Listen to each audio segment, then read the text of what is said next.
ಬಂಧುಗಳೇ, ಇವತ್ತಿನ ದಿವಸ ನಾಡು ಕಂಡಂತ ಧೀಮಂತ ನಾಯಕ, ರೈತ ನಾಯಕ, ಮಾಜಿ ಮುಖ್ಯಮಂತ್ರಿಗಳಾದಂತ ಬಿ.ಎಸ್. ಯಡಿಯೂರಪ್ಪನವರ ಅಭಿಮಾನೋತ್ಸವ ಕಾರ್ಯಕ್ರಮದ ಪೂರ್ವಭಾವಿ ಸಭೆಯನ್ನು ಇಲ್ಲಿ ಆಯೋಜಿಸಲಾಗಿದೆ.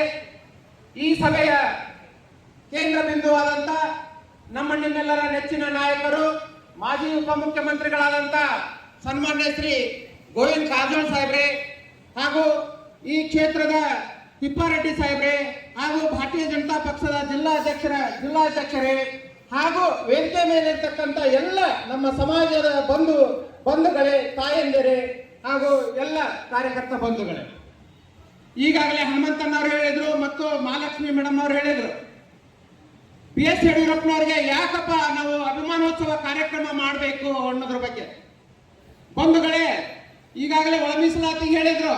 ಒಳ ಮೀಸಲಾತಿ ಏನು ಸದಾಶಿವ ಆಯೋಗ ಜಾರಿ ಮಾಡಿದ್ರಲ್ಲ, ಜಾರಿ ಮಾಡೋದಕ್ಕೆ ಪೂರ್ವದಲ್ಲಿ ಏನು ಕಮಿಷನ್ ಆಯೋಗವನ್ನು ರಚನೆ ಮಾಡಿದ್ರು, ರಚನೆ ಮಾಡಿದಂತ ಸಂದರ್ಭದಲ್ಲಿ ಯಾವುದೇ ಒಂದು ಕಚೇರಿ ಕೊಟ್ಟಿದ್ದಿಲ್ಲ, ಯಾವುದೇ ಒಂದು ದುಡ್ಡು ಸತ್ಯ ಕೊಟ್ಟಿದ್ದಿಲ್ಲ ಕಾಂಗ್ರೆಸ್ ಸರ್ಕಾರ. ಅಂತ ಸಂದರ್ಭದಲ್ಲಿ ಬಿ.ಎಸ್. ಯಡಿಯೂರಪ್ಪ ಸಾಹೇಬರು ಮುಖ್ಯಮಂತ್ರಿ ಇದ್ದಂತ ಸಂದರ್ಭದಲ್ಲಿ ಅದಕ್ಕೆ ಅನುದಾನವನ್ನು ಕೊಡುವಂತ ವ್ಯವಸ್ಥೆ ಮಾಡಿದ್ರು ಮುಖ್ಯವಾಗಿ. ಅದೇ ರೀತಿಯಾಗಿ ಅವರು ಪ್ರಪ್ರಥಮವಾಗಿ ಮುಖ್ಯಮಂತ್ರಿ ಆದ ತಕ್ಷಣ ಅವರು ಮಾಡಿದಂತ ಒಂದು ರೈತರ ಕಲ್ಯಾಣದ ಕೆಲಸ ಏನಂದ್ರೆ, ಪ್ರತಿಯೊಬ್ಬ ರೈತರಿಗೂ ಕೂಡ ಉಚಿತವಾಗಿ ವಿದ್ಯುತ್ ಅನ್ನು ಕೊಡುವಂತ ಕೆಲಸ ಬಿ.ಎಸ್. ಯಡಿಯೂರಪ್ಪನವರು ಮಾಡಿದ್ರು. ಮತ್ತು ಅವರು ಮುಖ್ಯಮಂತ್ರಿ ಆದ ತಕ್ಷಣ ಫ್ಲಡ್ ಬಂತು. ಏನು ಅತಿವೃಷ್ಟಿಯಿಂದ ಅನೇಕ ನಮ್ಮ ಉತ್ತರ ಕರ್ನಾಟಕದಲ್ಲಿ ಮನೆಗಳ ಹಾನಿ ಆದವು, ಬೆಳೆಗಳ ಹಾನಿ ಆದವು. ಅವ್ರಿಗೆಲ್ಲ ಕೂಡಲೇ ವೈಮಾನಿಕ ಸಮೀಕ್ಷೆಯನ್ನ ಮಾಡಿ ಅವರಿಗೆ ಕೂಡಲೇ ಪರಿಹಾರ ಕೊಡುವಂತ ವ್ಯವಸ್ಥೆ ಮಾಡಿದ್ರು. ಒಂದು ಬಿದ್ದ ಮನೆಗೆ 5 ಲಕ್ಷ ರೂಪಾಯಿ ಕೊಡುವಂತ ವ್ಯವಸ್ಥೆ ಮಾಡಿದ್ರು. ಬೆಳೆ ಹಾನಿಗೆ ಅತಿ ಹೆಚ್ಚಿನ ಬೆಳೆ ಪರಿಹಾರ ಕೊಡುವಂತ ವ್ಯವಸ್ಥೆ ಮಾಡಿದ್ರು. ಮತ್ತು ಹೆಣ್ಣು ಮಕ್ಕಳನ್ನ ಉತ್ತೇಜನ ಮಾಡುವ ಒಂದು ಉದ್ದೇಶವನ್ನು ಇಟ್ಟುಕೊಂಡು ಅವರಿಗೆ ಭಾಗ್ಯಲಕ್ಷ್ಮಿ ಬಾಂಡ್ಗಳನ್ನ ಕೊಡುವಂತ ಕೆಲಸವನ್ನ ಮಾಡಿದ್ರು. ಮತ್ತ ಪ್ರತಿಯೊಬ್ಬ ವಿದ್ಯಾರ್ಥಿಗಳು ಶಿಕ್ಷಣವಂತರಾಗಬೇಕು, ಅವರು ಶಾಲೆಗೆ ಬರಬೇಕಂತಕ್ಕಂಥ ಉದ್ದೇಶವನ್ನು ಇಟ್ಟುಕೊಂಡು ಮಕ್ಕಳನ್ನ ಉತ್ತೇಜನ ಮಾಡುವ ಉದ್ದೇಶ ಇಟ್ಕೊಂಡು ಅವರಿಗೆ ಬೈಸಿಕಲ್ ಕೊಡುವಂತ ಕೆಲಸವನ್ನು ಮಾಡಿದ್ರು.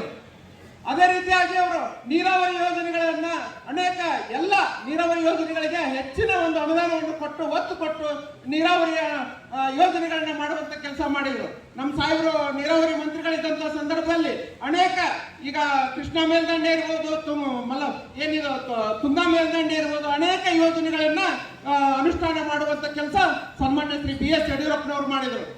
ಅದೇ ರೀತಿಯಾಗಿ ಏನು ಕೋವಿಡ್ ಬಂದಂತ ಸಂದರ್ಭದಲ್ಲಿ ಇಡೀ ರಾಜ್ಯಕ್ಕೆ ಏನು ಎಲ್ಲ ಆಸ್ಪತ್ರೆಗಳಲ್ಲಿ ಮೂಲಭೂತ ಸೌಕರ್ಯಗಳಿರಲಿಲ್ಲ. ಅವತ್ತ ಸನ್ಮಾನ್ಯ ಶ್ರೀ ಬಿ.ಎಸ್. ಯಡಿಯೂರಪ್ಪನವರು ಎಲ್ಲ ಒಂದು ಕೋವಿಡ್ ಸಂಬಂಧಪಟ್ಟಂಗೆ ಏನೇನು ಮೂಲಭೂತ ಸೌಕರ್ಯಗಳು ಬೇಕು ಅವ್ನು ಒದಗಿಸುವಂತ ಕೆಲಸ ಮಾಡಿದ್ರು. ಈ ನಾಡಿನ ಜನರನ್ನ ಕಾಪಾಡುವಂತ ಕೆಲಸ ಮಾಡಿದ್ದು ಅದು ಯಾರಾದ್ರೂ ಇದ್ರೆ ಅದು ಬಿ.ಎಸ್. ಯಡಿಯೂರಪ್ಪನವರು ಅಂತ ಹೇಳಕ್ ಇಷ್ಟಪಡ್ತೀನಿ ಬಂಧುಗಳೇ. ಅದೇ ರೀತಿಯಾಗಿ ಮತ್ತ ಕಿಸಾನ್ ಸಮ್ಮಾನ್ ಯೋಜನೆ ಕೇಂದ್ರ ಸರ್ಕಾರ 6,000 ರೂಪಾಯಿ ಕೊಡುವಂತ ಕೆಲಸ ಮಾಡ್ತಿತ್ತು.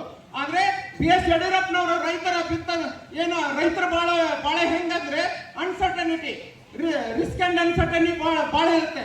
ಅಂದ್ರೆ ಮಳೆ ಚೆನ್ನಾಗುತ್ತೆ, ಬೆಳೆ ಸರಿಯಾಗಿ ಬರಂಗಿಲ್ಲ, ಬೆಳೆ ಸರಿಯಾಗಿ ಬಂದಾಗ ರೇಟ್ ಸಿಗಂಗಿಲ್ಲ.